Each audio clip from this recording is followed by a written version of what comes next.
जी नमस्कार। सन 1997 में एक फिल्म आया था, नाम था इश्क।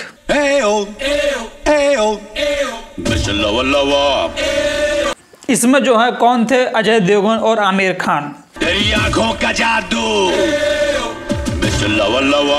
ये फिल्म जब आया था तो ये जो है सिनेमा घर में और बल्कि पूरे हिंदुस्तान में क्या कर दिया था, तबाही तूफान तहलका।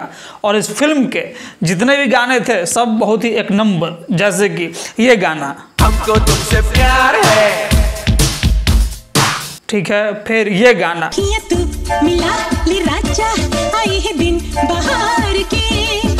और भी इस फिल्म के तमाम गाने जो है बहुत ही बेहतरीन थे।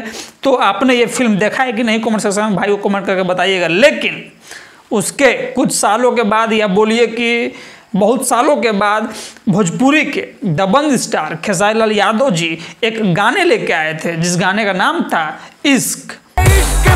अच्छा, बुखार नहीं जो दवा से उतर जाऊंगा।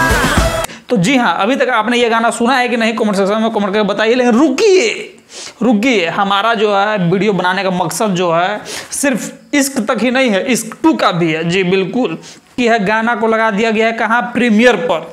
तो अभी तक आपने जो है वहाँ इस वीडियो को भोजपुरी में जाकर चेक किया है कि नहीं, और कमेंट किया है कि नहीं, कमेंट सेक्शन में कमेंट करके बताइए। और इस गाने का बेसब्री से आप इंतजार कर रहे हैं कि नहीं, क्योंकि ये गाना जब आएगा तो ज़्यादा चांस है कि जो है यूट्यूब का ट्रेंडिंग पेज पर जा सकता है। तो आपको क्या लगता है, कमेंट सेक्शन में कमेंट करके बताइए। हम मिलते हैं आपसे अगली बार, तब तक जय हिंद, नमस्कार।